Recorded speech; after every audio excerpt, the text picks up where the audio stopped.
Since 2009, Southeastern Automotive Group has been buying for and selling to most of the franchise dealerships in the area. What if you were able to bypass the big dealerships with the big markups? Buy direct from the supplier. Save thousands of dollars on your next vehicle purchase. Have a trade-in? No problem. With used vehicles in such high demand, Southeastern Automotive Group has dealers ready to buy your trade. If Southeastern Automotive Group doesn't have the perfect vehicle for you, using their vehicle locator program, they will have it shipped in without any hassle or haggling you hate. With over hundreds of thousands of cars available at auctions across the nation, your next vehicle purchase is just a click away. ESP Specialist in Fabrication is located at 169 Little Phoebe Church Road in Folkestone, Georgia. President Mark Pickering and his employees utilize the latest technology with a skilled workforce to supply customers with the best custom fabrication possible. Serving clients at home and abroad makes ESP a premier employer in Charlton County. For all your specialty and fabrication needs, contact ESP at 912-496-2583 today. They're also on Facebook at ESP Specialist Fabrication. ESP is a proud sponsor of Charlton Sportsnet.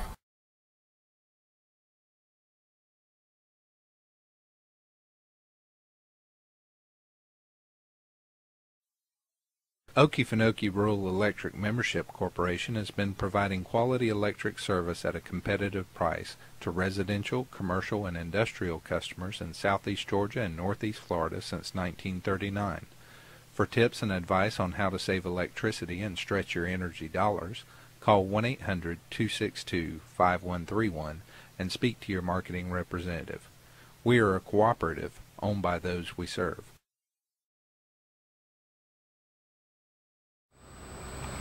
Good evening and welcome back to the Coach Mike Show. I'm Adam Bell along with head coach Rich McCorder. It's Turner County week here in the swamp. But first we're going to take a look back real quick at the Atco game Friday night. Big game, nice crowd. Band did their usual outstanding performance. Got me in a little trouble Friday night with YouTube. But Coach, a lot going on defense. Had a big game. Defensively, I thought we gave up a lot of rushing yards, which is something we've got to get better at, but still we held them out of the end zone all but one time. Late in the game, we made a bunch of subs on kickoff coverage team, and they scored on that, so that was one of their 2 touchdowns. But defensively, we definitely were bending, but we didn't break. We would like to. Their athletic quarterback got away one time and took off and cut back across the field and was able to score. We didn't do it, and he did. It was a great effort on his part. Not a very good effort on our part to stop him, but we've got to do better. We still feel like we have to do better, even though defensively, you look at the points, we're doing great this year. We've given up 21. It's been the most we've given up in any game, and we've had some takeaways, quite a few takeaways. You know, as a team, we've gotten 15 sacks in the last 4 games, 6 fumble recoveries, 3 interceptions. Randy Nelson, Randy Nelson had another interception. He's had 3 on the year himself. And then our leading tacklers for the game was Randy Nelson and Quentin Kinney. So 2 guys that really were getting to the football. But we still have a lot of things we have to shore up on the defensive side.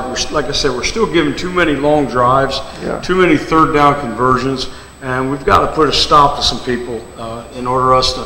Because everybody we play, it almost looks like you look at our schedule, everybody keeps getting bigger and stronger and faster as we go, you know, starting with Turner next. They're going to be a bigger, stronger, more physical football team.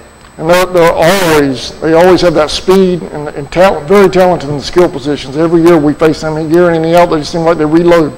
They do. Turner County's always been known for athleticism. They have 2 freshmen at Florida State playing for them. I think starting for Florida State that was on the team last year, or maybe that was the year before. And so that goes to show you when you have 2 of your players starting for Florida State as redshirt freshmen, you know you're putting out some talented players. They're definitely getting the job done over there. Going back to the game Friday night, Coach, on the offensive side of the ball, we have some highlights, and I want to thank Garrett Radliff and your Braves coach, Larry Carter, for sending me the highlights. The Band of Pride got me with a copyright violation Friday night, so I wasn't able to download ours, but I want to thank the Indians for the highlights tonight.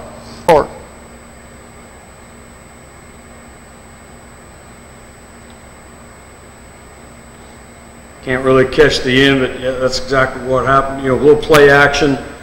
try to bring the linebackers up, and you can see we got, I think, Saquon stacked here at the bottom, and just runs a post and puts it right on him.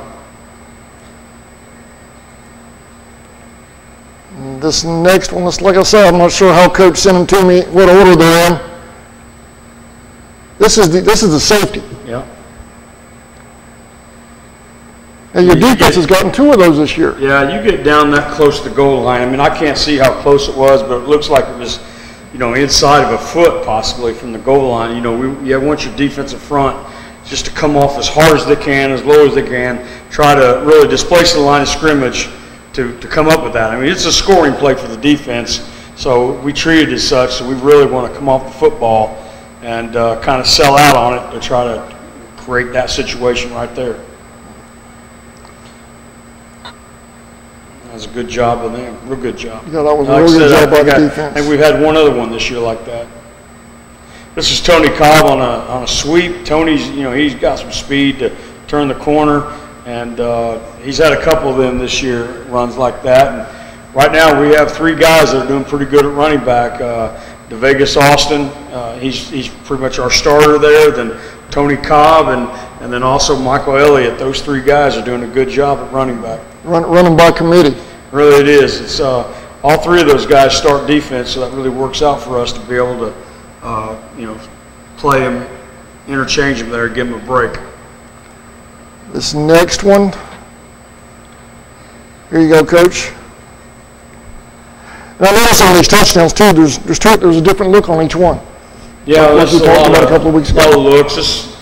This right here is just you know, it's a counter play for us. Lead with the sniffer, and it's a great run by Michael Elliott.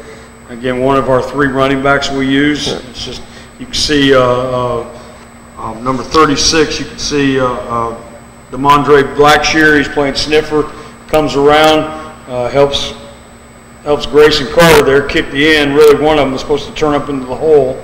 I'm not sure which one it was. We'd have to look at that closer, but again, they got the job done. It's a good kick out block by Grayson, and was really able to get it up and inside. We'll watch it one more time. That offensive line. Number 60, Tommy Layden right there, right tackle. If you run it one more time. Yes, sir. You'll see Tommy Layden playing right offensive tackle. Has a great down block right here on the tackle, and really not only pins in, but pins in at the linebacker. So yeah, it's a great job by Tommy. And I tell you, our offensive line, if you remember back our first couple of shows, those guys were taking a beating during these shows. But right now, our offensive line is really doing a really good job. So really pleased with the job they're doing. And Tommy taking out 2 Yako players right there on that one. Let's see, we come up with the next one here. This looks like another defensive turnover for the Tribe here.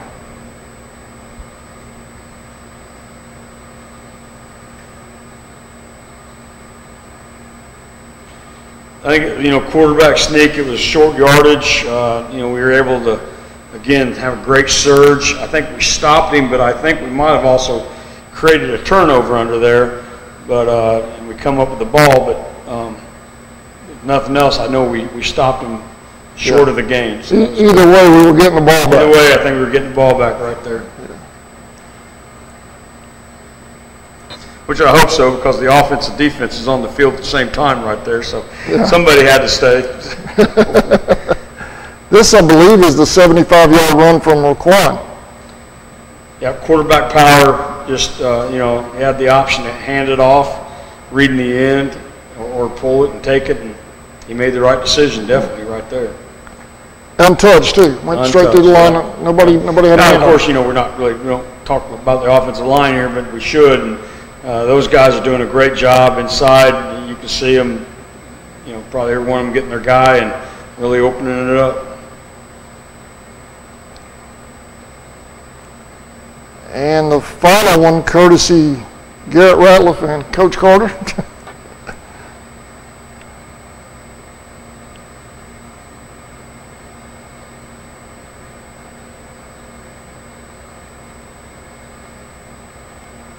Another run by another run option for for Raekwon. He could have handed it off and went with that, or read the backside in, pulled it, and he made the right decision right here. And like I said, could have went either way with it. And another great job here by actually that's a great job by DeMondre Blackshear right there, kicking that in. Actually pancaked him, and really he's the one that made it. You can see he's playing sniffer at the top, number 36, sniffer back, and he's going to pull down to his left and kick this in man, and knocks him on his back. And put him on the ground. Yeah. It's a great job. Great downfield blocking by number 2, Brantley Sloan. And those are the highlights. I appreciate that from Coach Carter and Garrett Ralph, your videographer for the Tribe. Coach, we're going to take a commercial break. We come back, we'll hit on our senior spotlights. That'd be good.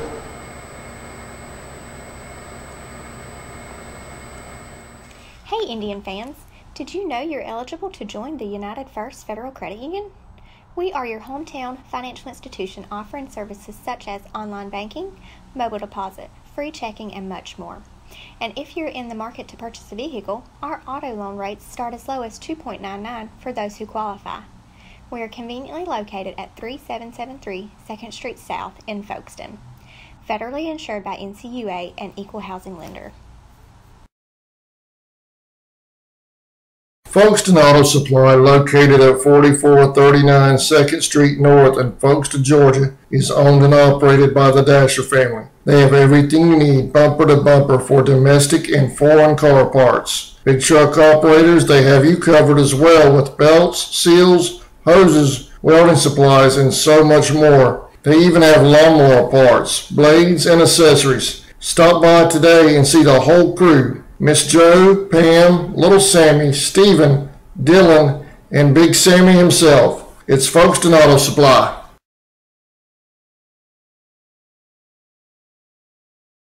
Folkestone Pharmacy and Electronics, located at 3885 Main Street in the heart of downtown Folkestone. They're Folkestone's original hometown pharmacy with 49 years serving the community. They have everything you need, including household items, prescription medications, high-tech electronics, and much more. Their experienced and friendly staff in the pharmacy and electronics department are ready to serve you. Folkestone Pharmacy and Electronics is a proud sponsor of Charlton Sports. Go Indians!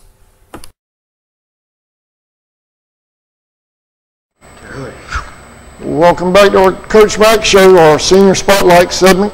We're featuring number 22 Brantley Sloan and number 28 Bernard Jordan. Brantley Sloan, he's been a big playmaker for us over the years.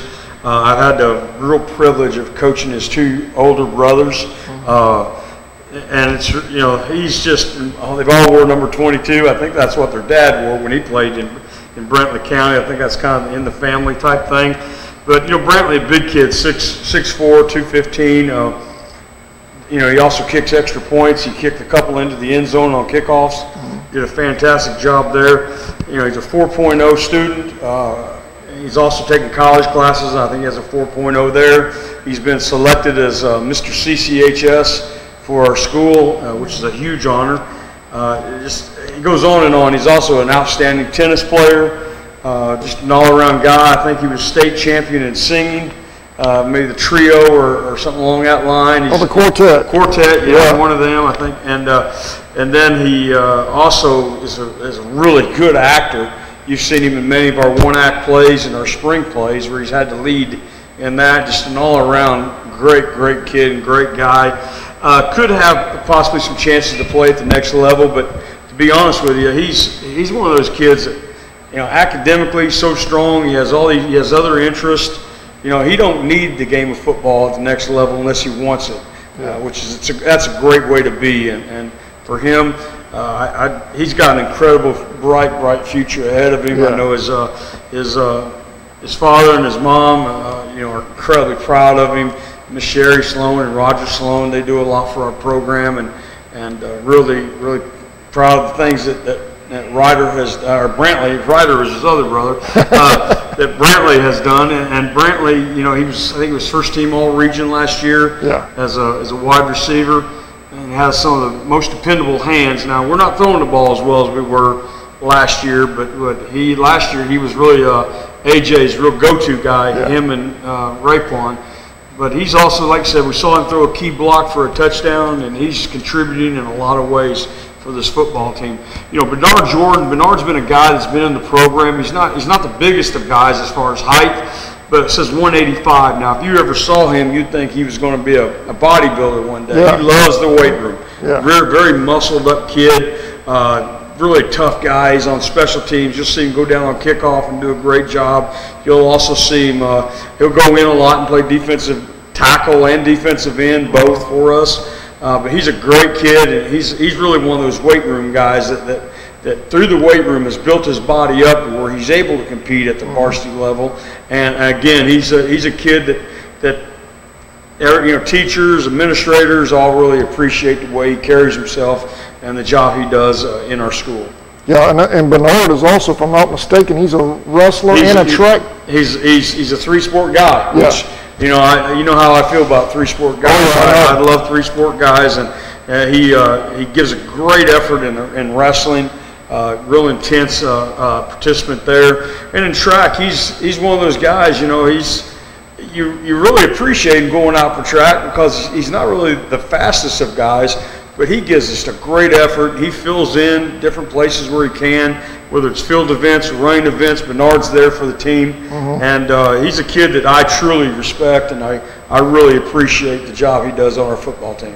All right. Congratulations, Brantley and Bernard. You guys are our senior spotlights for Week 5, Turner Week. Congratulations, young man. All right, let's dive into Turner County, Coach.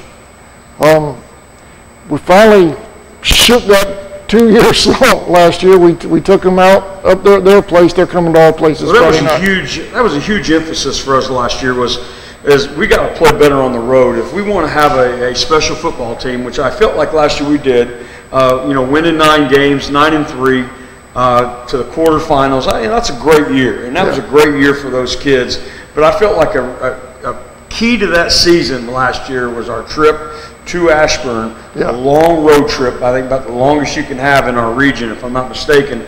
And for us to have a great week of practice a year ago and a great, traveled up and did everything right, and for us just to have a great complete football game last year and win that thing going away, that goes down to me as one of our best wins we've had in quite some time.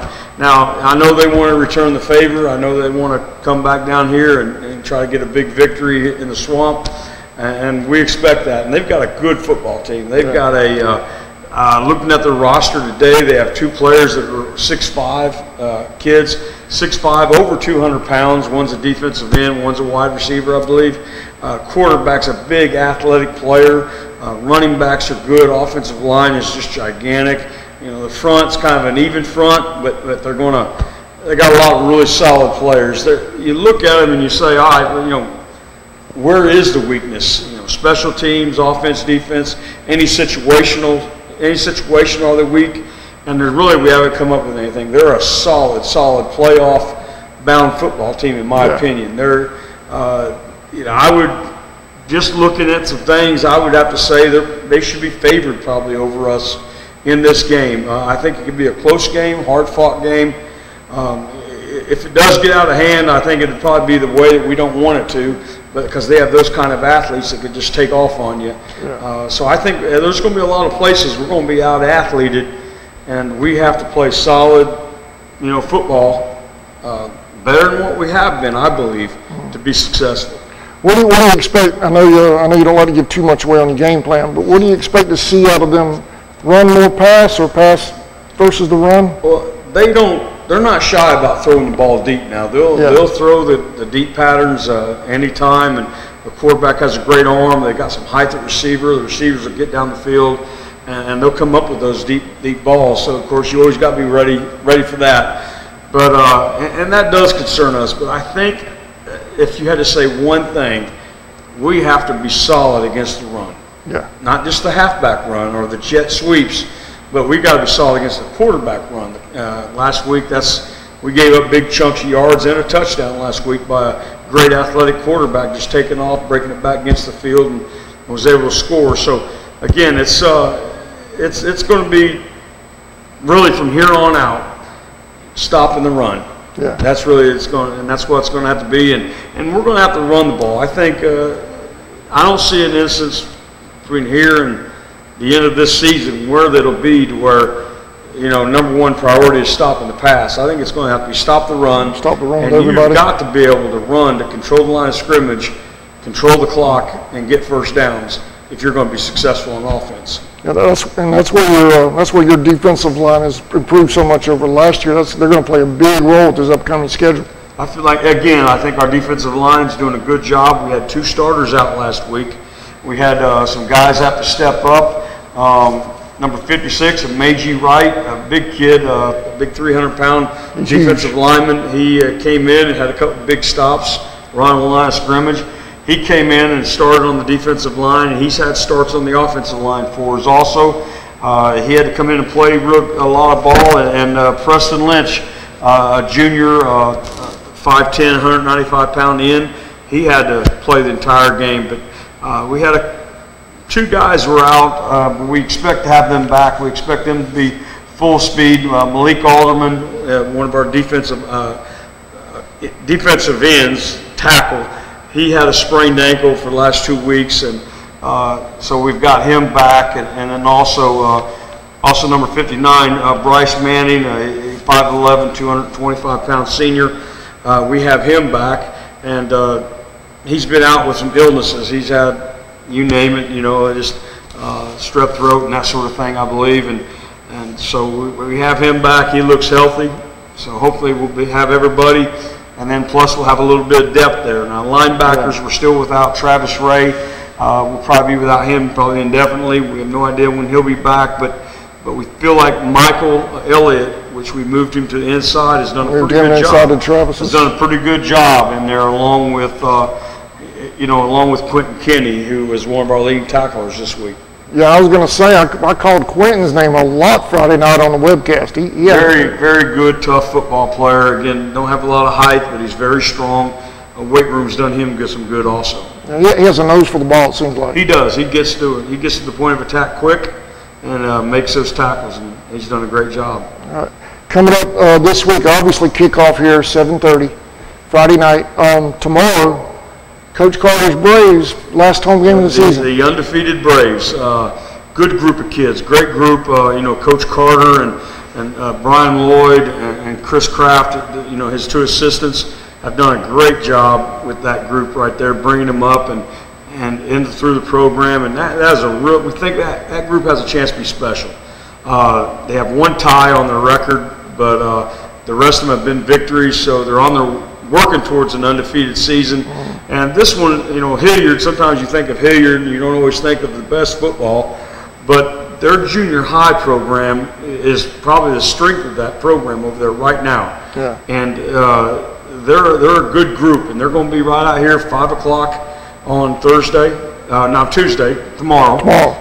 Tuesday. And I'd really encourage everybody to get out and watch those guys, because this will be your last chance to see them at home.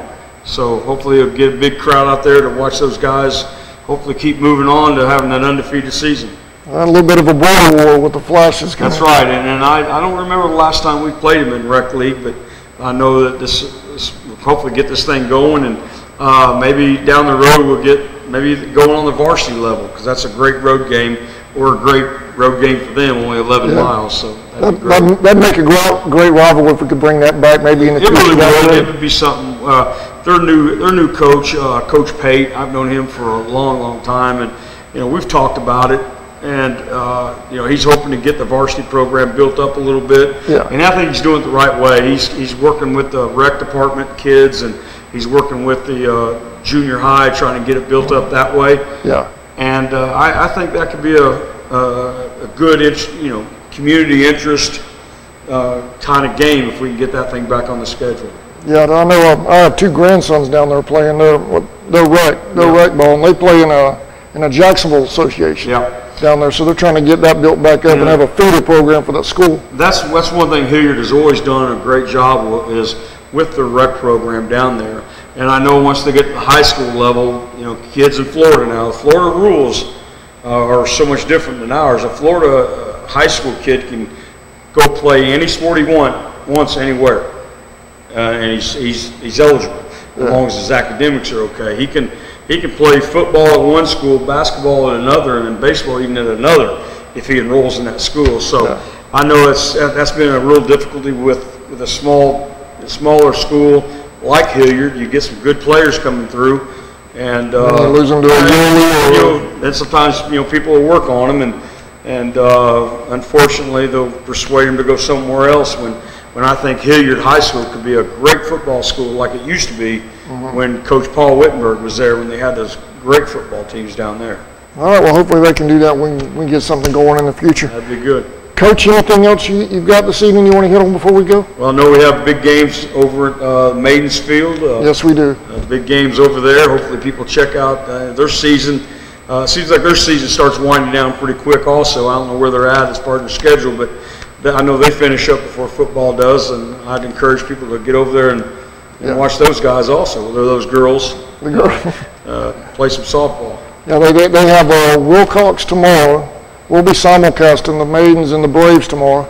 Then Thursday they have Clinch. That's going to be a huge region game Thursday afternoon for the Maidens. It don't matter what sport it is, us and Clinch is usually exciting and usually hard contested competition. So I'd say, hey, Thursday we don't have any B team this week, no B team football. I'm going to try to encourage our players when we get done practice on Thursday, head over and support the Maidens and beat Clinch. Beat Clinch, that's it. All right, Coach, well, I appreciate it as usual. Thank you. We'll see you we'll see you tomorrow here for the Braves, and Friday night, 7:30 kickoff right here versus Turner County. Thank you for watching the Coach Mack Show. Whistle & Dixie Custom Framing and Unique Gifts and Cafe is located at 3742 Main Street in downtown Folkestone, Georgia. Lunches are served on Tuesday, Thursday, and Friday from 11 a.m. to 2 p.m. Come join the fun food and fellowship whether you're a local, tourist, or a Royal fan. We also serve Bluebell ice cream, coffees, and lattes. While dining, feel free to browse around as we also have custom framing, train art, custom t-shirts, and unique gifts. Looking for a real lodging? You can also stay at the Chessie Caboose or the Peaks Cabin. Come see us.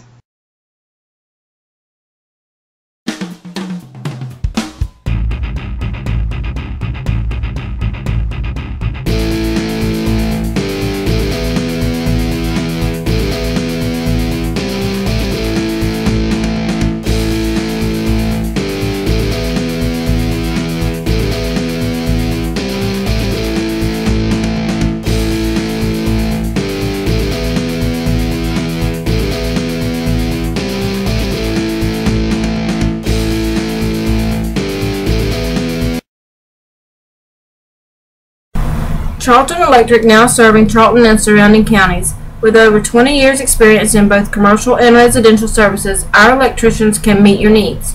We offer installation on whole house generators, service upgrades, mobile home services, troubleshooting, ceiling fan and light fixture installations, and much more.